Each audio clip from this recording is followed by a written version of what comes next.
Hello everyone, Javaldicus here. Today we're going to be doing a guide for Blood Ancient class. Now, Blood Ancient class is kind of this powerful, strength-based vampire class.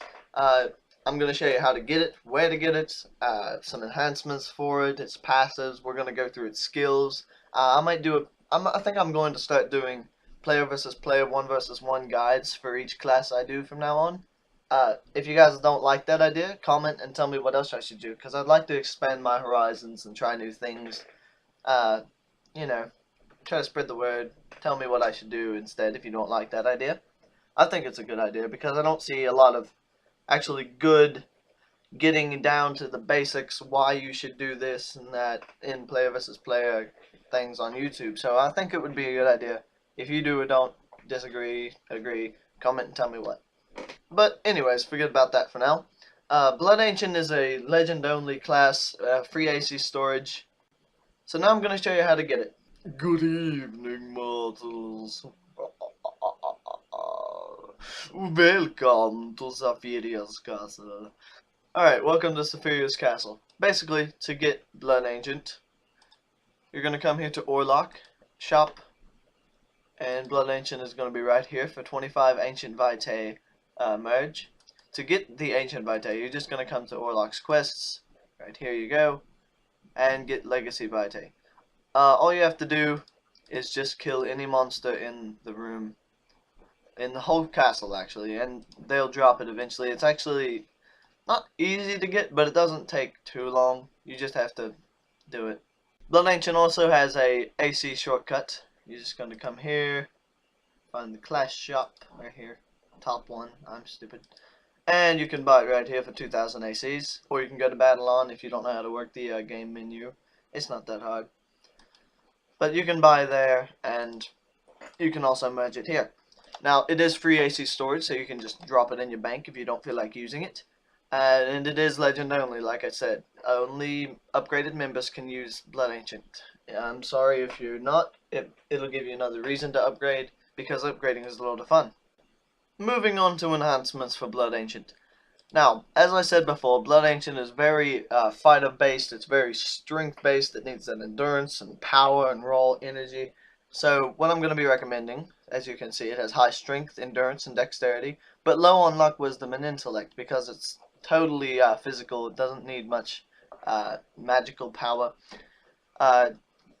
Sorry, I've got a cough today, I'm trying to get over it. What I'm going to be recommending for Blood Ancient class is a 2 strength build and a 2 luck build, because you need that crit like on every class, but Blood Ancient also heavily relies on its raw strength. So to get an even balance between the luck and the fighter, looking at the stat upgrades of soul weapons, classes, helms, and capes, I've got luck on my weapon because it gives the most stats. And I've got luck on my cape because it gives the least stats. And I have fighter on my class and helm because they give completely even stats. Sorry. So that way I come out with a just about equal stat boost. See, I've got 82 luck and 82 strength upgrade, almost equal, except for endurance is down 1, but that's okay. Again, if you guys have different or similar enhancements, I would love for you guys to comment those and I'll try them out, and if I think they're awesome I'll put them in the description so everybody can see. But you get luck from Cicero here. You can just go to his enhancement shop. This should all be old news by now. And you can get fighter from Thok. Just go to the enhancement shop as well. There you go. Now if you have access to the all enhancements, which again I totally recommend because they're awesome, go to Lucky All, and I'm going to be recommending All Blast, Health Vamp, and of course Spiral Carve. The one I recommend the most though would definitely have to be Health Vamp. Not level 20, go for level 50 obviously. I would go for Health Vamp because this class does have a heal, but it's a heal over time and it heals more the lower your mana is. So you're already going to be low on mana using it, but Health Vamp will just give you more and more health, which would be awesome because Blood Ancient only has that one heal. And it's a vampire. Of course you're going to want to get more health back. You're a vampire. Moving on! Now it's time to cover the passives and the skill breakdown of Blood Ancient. Alright. Your first passive is called Potent Blood. It increases strength by 10%. And your second passive is called Alacrity. It increases haste by 10%. So you get an overall 20% boost in stats from your two passives. Now, Blood Ancient also has a rank 10 passive called Aspect of Mist. Rarely your body takes the form of a hazy fog, which reduces the amount of damage you take to nearly 0 for 10 seconds. So it's basically a random shield that'll initiate on auto attack if you have rank 10. So that's pretty awesome, especially if you're fighting a heavier hitter boss, or in PvP. That's great because you're just not taking any damage. Now, I came here because I thought it would be appropriate, an awesome vampire, killing chaotic vampires. So, your first skill with Blood Ancient is called Hemophiliac. It costs 25 mana, has an 8-second cooldown. It does moderate damage and both weakens and slows your opponent for 4 seconds. So we're going to go ahead and use that. Hemophiliac hits roughly 247 non-crit with this enhance and a stable weapon. This is a stable weapon, by the way. I forgot to show you guys my range, so I'll do that now. Should have seen it, but it's 187 to 229. This is Saphiria's Temper. It is color custom, which is swag. Yeah, I used swag. Your second skill with Blood Ancient is called Draw Blood. 25 mana, 10-second cooldown, also physical. Causes a moderate open wound on your foe. Smelling their blood increases your strength and speed for 6 seconds. So you have a debuff on them with Hemophiliac and a buff on yourself with Draw Blood. So we're going to use Draw Blood now. As you can see, Blood Ancient hits fairly high with all of its skills. Around 250 with just auto attack. So as you see, it buffs itself and debuffs enemies a lot. Your third skill is called Regeneration. It costs 5 mana, so it's really low, and 15-second cooldown. Is a physical skill. Steals some of your opponent's life and causes you to heal over time. The less mana you have, the stronger the heal over time is. So this would be good to use after you've used all these other different skills that can drain mana. But I'll just show it to you with no mana. Well, with full mana. Oh, didn't do a thing. I think it dodged it. Where we'll keep striking, we still have full mana, so it won't matter. There, regeneration. See, as you can see, 114 heal over time with nothing missing, so that's still pretty good. Now we're going to use some of these mana draining skills here on this guy. Don't worry about that skill yet, we're going to go over it. No! Don't die.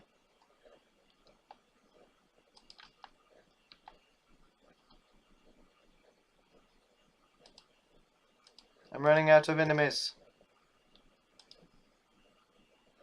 No, I don't want to go to the war grounds. Here we go, Sanguine will survive.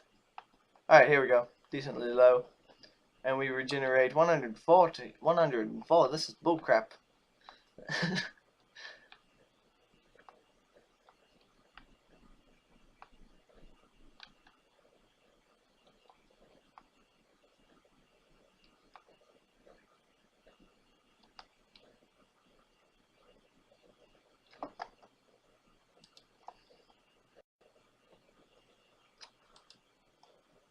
Well, that was very odd because I lost quite a bit of mana and I didn't notice any change in the heal over time, which is really weird. It might be a bug, but I use it here, and I don't know. I don't see any difference. I'll find out what to add. Well, regardless of that little heal over time thing, your fourth skill is called Soul Grip. It costs 30 mana, has a 40-second cooldown, is a physical skill. It causes high damage and stuns your opponent for 1 to 10 seconds. So you have to get lucky to get 10 seconds, but it can be anywhere between there randomly. So we're going to use it now. It hits really high. And as you can see, Soul Grip stunned. He was only stunned for about 2 seconds, so that wasn't great, but they can be stunned for much longer. And regardless of how long the stun is, it'll at least give you some time to get Hemophiliac and Draw Blood out there. And since it costs 40 mana, that'll give you a big heads up on this heal over time, mana gone, whatever. So, just using these skills will drain your mana and help regeneration get higher once it's fixed. I don't know why it was hitting normal.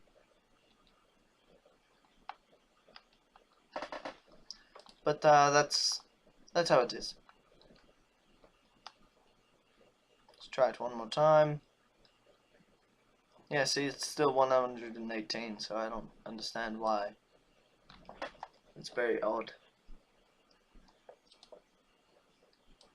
But that is the skill breakdown for Blood Ancient. Now we're going to go to Party and really take out some damage of Disco Stupid.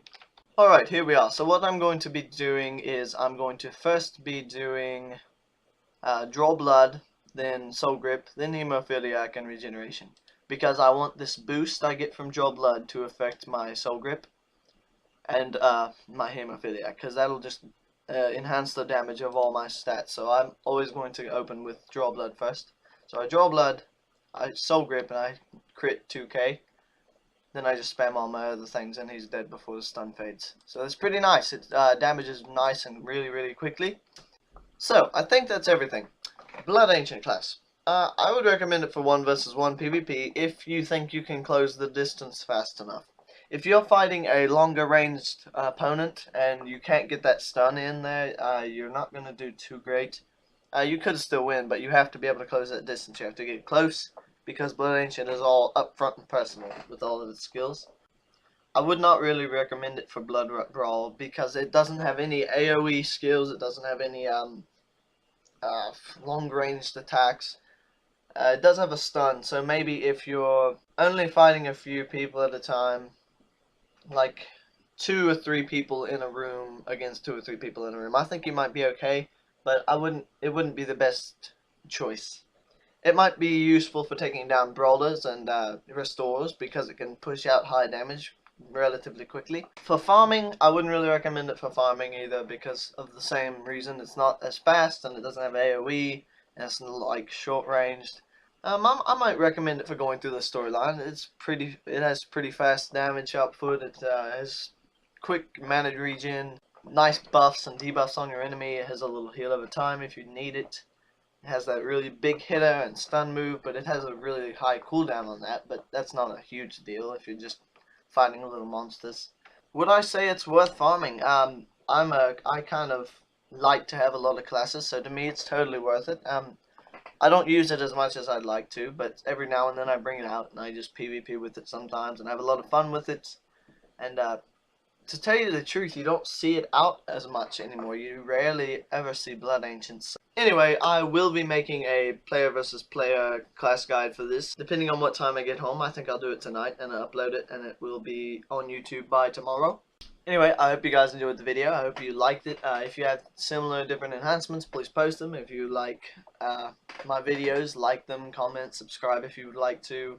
If you don't like it, please comment and tell me why you didn't like it so I won't make the same mistakes twice, because I don't want to do that. I don't want people to not like my videos. I want to be helpful and help a lot of people out with classes they don't have or would like to have or are thinking about getting.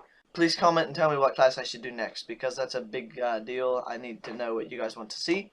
Otherwise, I'm just kind of swinging blindly, and I don't know if you guys like the classes I'm doing. I'm kind of doing these underdogs like Blood Ancient and Death Knight because not a lot of people use them in-game very much, and I think it's maybe because they don't know how to use it. But this has been my Blood Ancient class guide. I hope you guys enjoyed it. Jebo is out.